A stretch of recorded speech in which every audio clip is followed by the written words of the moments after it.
Dear student, कल मैंने आपको बताया था सांची के स्तूप के बारे में और आज मैं आपको बताने जा रही हूँ कि इसमें वैदिक धर्म का क्या योगदान रहा है। जब हमारे इतिहास का आरंभ हुआ तो आर्यों का धार्मिक जीवन कैसा था, इस संबंध में हमें ऋग्वेद से जानकारी प्राप्त होती है। और ऋग्वेद का जो संकलन है, जो उसका लिखा पढ़ी की गई थी, वो 1500 ईसा पूर्व से 1000 ईसा पूर्व के मध्य में हुआ था।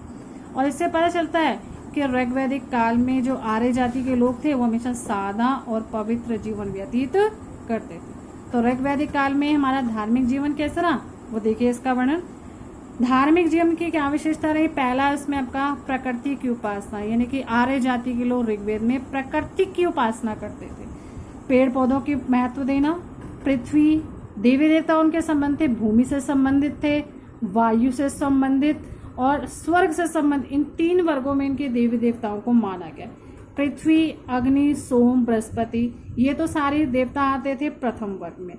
इंद्र, रुद्र, वायु, ये द्वितीय वर्ग के देवता थे। और तीसरे वर्ग में आते थे वरुण, सूर्य, अश्विन, ये तीसरे वर्ग से संबंधित थे। इनका कार्य होता था पापियों को दंड देना और आर्य लोग अपने अपराधों के लिए इनसे क्षमा मांगते थे।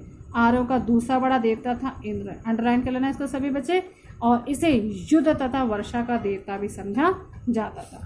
नेक्स्ट देखिए, उपासना विधि क्या है इसकी। आर्यों की उपासना विधि बहुत ही आसान थी। खुले वायुमंडल में एकाग्रचित होकर, मन लगाकर, एकाग्रचित का मतलब होता है मन लगाकर जोर जोर से मंत्रों का उच्चारण करना। और वे अपने देवी देवताओं को प्रसन्न करने के लिए कई प्रकार की पूजा, यज्ञ वगैरह करते थे। और यज्ञ बहुत ही ध्यानपूर्वक किए जाते। उनको डर होता था कि अगर उनसे थोड़ी सी भूल हो जाएगी तो उनके देवी देवता जो हैं वो उनसे नाराज हो जाएंगे। सबसे पहले यज्ञ करने के लिए वो प्रज्वलित अग्नि जलाते, फिर उसमें घी, दूध, चावल, जो भी पूजनीय चीजें मानी जाती उनको डाला जाता था। इन यज्ञों में कई पशुओं की बलि भी दी जाती। और ये यज्ञ कई प्रकार के होते थे।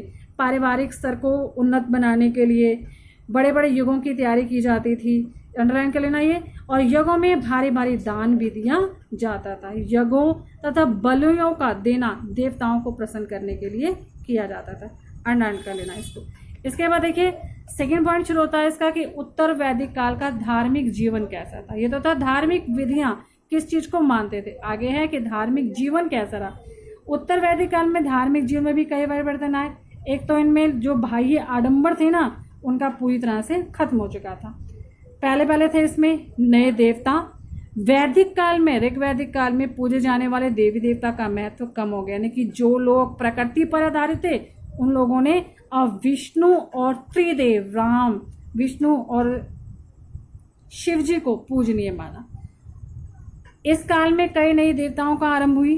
प्रजापति ब्रह्मा को सबसे सर्वोच्च स्थान प्राप्त है, जैसे संसार के रचयिता भी माना गया। दूसरा स्थान इसमें विष्णु को प्राप्त है, इसे संसार के पालक और रक्षा करने वाला माना गया। राम तथा विष्णु को भी इसी का अवतार माना गया, अंडरलाइन कर लो यहाँ तक इसे।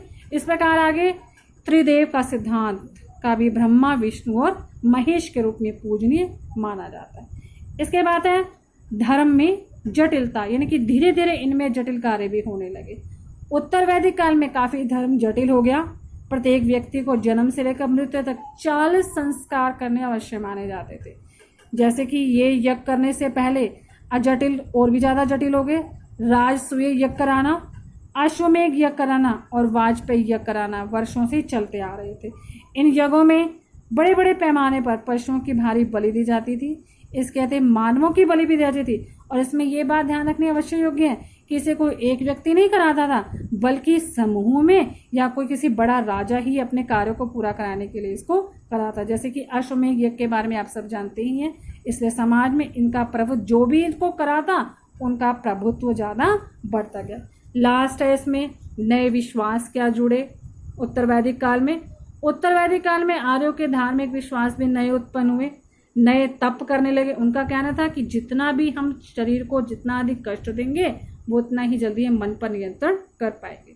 इस काल में आवागमन, मुक्ति, कर्म सिद्धांत सबसे ज्यादा विकसित हुए, यानी कि मनुष्य का कहना था कि जैसा मनुष्य कर्म करता है वैसा ही उसको फल प्राप्त होता है। और आर्यों का विश्वास भी था कि मनुष्य मृत्यु के बाद पुनर्जन्म धारण करता है। मनुष्य पूरे जन्म में जैसा भी कर्म करेगा उसे पुनर्जन्म उसी के अनुसार प्राप्त होगा। इसी आवागमन के चक्र में मुक्ति पाने के लिए, वो मोक्ष पाना उनके लिए बहुत ही आवश्यक है। बेटा इसको ध्यान से समझना। आगे कोई भी डाउट्स हो तो आप मुझे फ़ोन कर सकते हैं।